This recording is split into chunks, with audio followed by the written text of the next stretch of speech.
What's good, YouTube?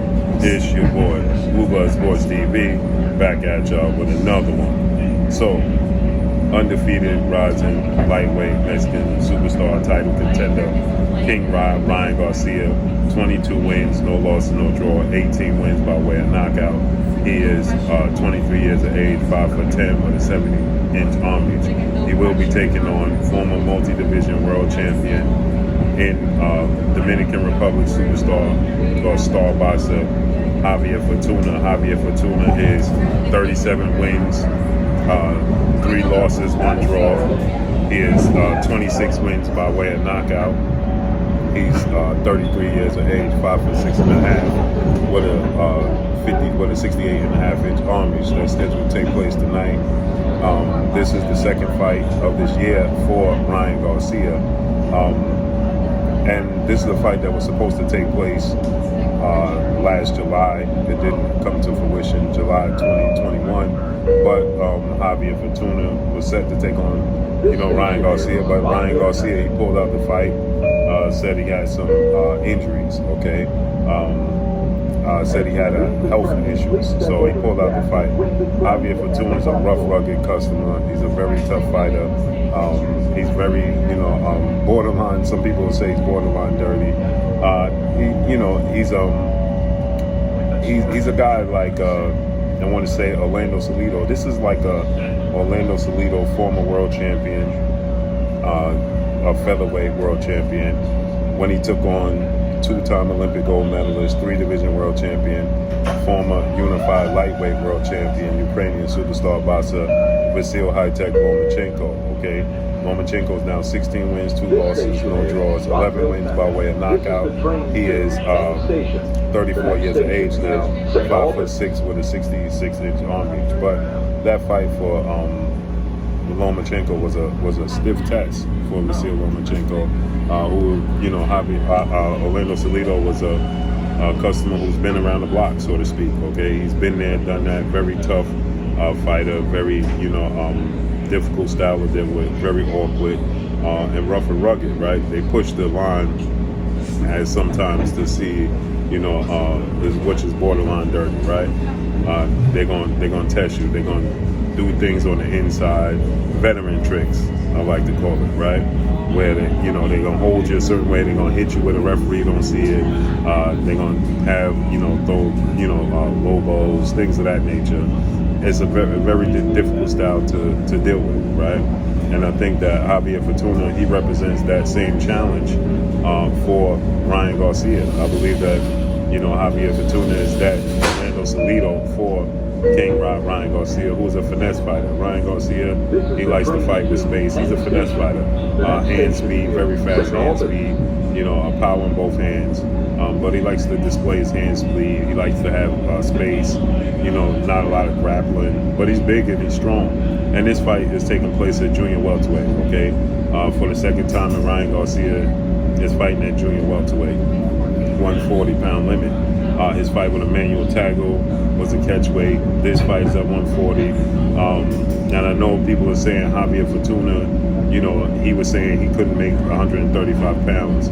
So that's why the fight, was moved to 140. But when you're the A side, like Ryan Garcia, he's the star that everybody says he is, okay? And he's the, major draw, and everybody wants to fight Ryan Garcia. His popularity, his status is high. 9 million social media followings. When you're the status of Ryan Garcia and you're the A side, the fight don't take place unless you want it to take place. Okay? It ain't gonna take place a whole weight class above his weight class unless the powers that be want it to be. They would have found a different opponent. If Javier Fortuna couldn't make the weight and insisted that if it took place at 140, they would have moved on. Okay? This is comfortable for Ryan Garcia. Like I told you guys, you look at Ryan Garcia, he looked like he's outgrown 135 pounds. He looks extremely big. He's still growing, 5'10", 23 years of age.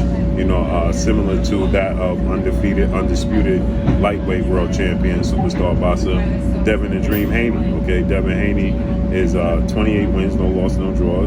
15 wins by way of knockout, 5'9.5" with a 72-inch army at 23 years of age. Okay, they was in the same class.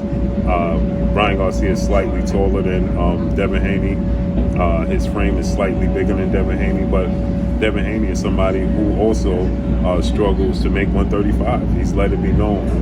He's made it abundantly clear if he could go to 140, you know, and secure as many big fights and legacy fights at 135 as possible, he's going to 140 immediately, okay?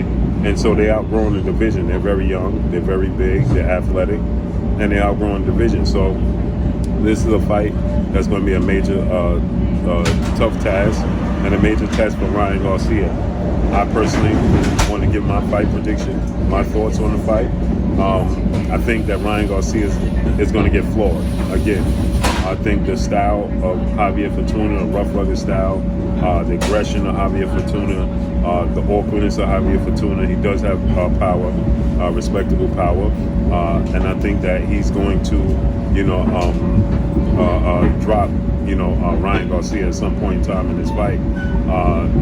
Now, I think that Ryan Garcia is going to weather the storm. I think Ryan Garcia is going to get up. I think Ryan Garcia is going to end up, you know, stopping Javier Fortuna in the 9th round, 9th or 10th round. But I do see Ryan Garcia getting floored around that, early in the fight, around that 3rd, 4th round. And the reason I say that is because he's very flat-footed. He's very fast hands, power in both hands, but he's very flat-footed. Okay, and he becomes predictable. Okay, he relies on that left hook. He relies on his hand speed, and he could become very predictable. So early in the fight, he's going to have a tough time judging the distance, the range, the timing, and the awkwardness of Javier Fortuna. And I think Javier Fortuna, like Luke Campbell, in the fight with Luke Campbell, Ryan Garcia got floored in the 1st round. Okay, he got caught with a left hook, and that's because early on he's flat-footed. He has a tough time judging the distance, the range, and the left hook from Luke Campbell floored Ryan Garcia. And I think that in this fight with Javier Fortuna, he's going to have a hard time judging the distance, judging the awkwardness of Javier Fortuna, the unpredictableness of Javier Fortuna. Javier Fortuna is going to have more success predicting where Ryan Garcia is going to be, and I think he's going to floor Ryan Garcia. Flash knockdown. He won't be hurt. He won't be staggering all over the place, but it definitely is going to be a flash knockdown. And I see him getting dropped in like the 3rd, 4th round, right? He'll get up, he'll weather the storm, he'll understand what Javier Fortuna is attempting to do.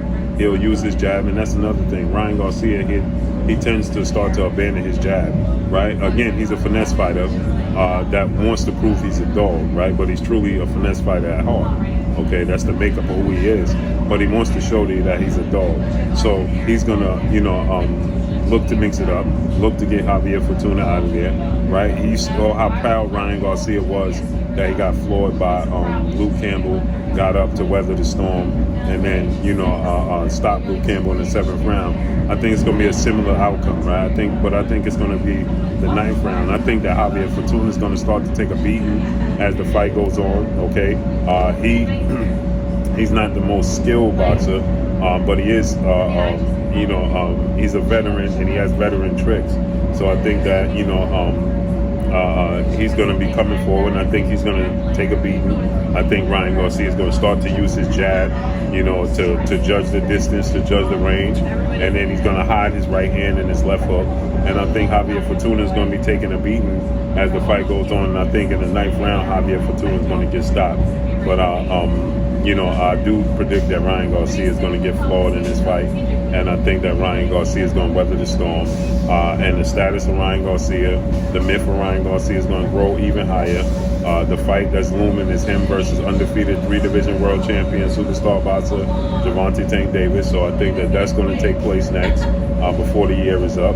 And but I think Ryan Garcia gets knocked out by Gervonta Tank Davis. He won't weather the storm with Gervonta Tank Davis. He'll do so with Javier Fortuna.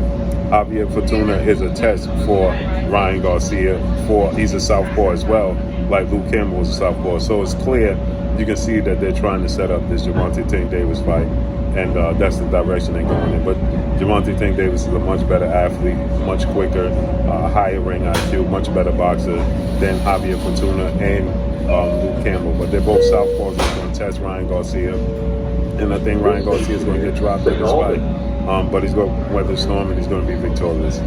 So I think Ryan Garcia gets a 9th round stoppage victory over Javier Fortuna tonight. So let's see how this all unfolds and plays out. But that's all I got for y'all. Make sure you hit the like button. Drop a comment in the comment section. Let me know what y'all think. Y'all already know what it is. It's your boy Blue Blood Sports TV. Hate, like, comment, and subscribe. If you haven't subscribed, hit the subscribe button, hit the like button, hit the bell icon to get all the new notifications. Follow me on Instagram at Blue Blood Sports TV, all one word. Y'all already know what it is. Shout out to the entire LDBC. Shout out to Black Media Row. Make sure you like and share the videos. That's all I got for you. Peace.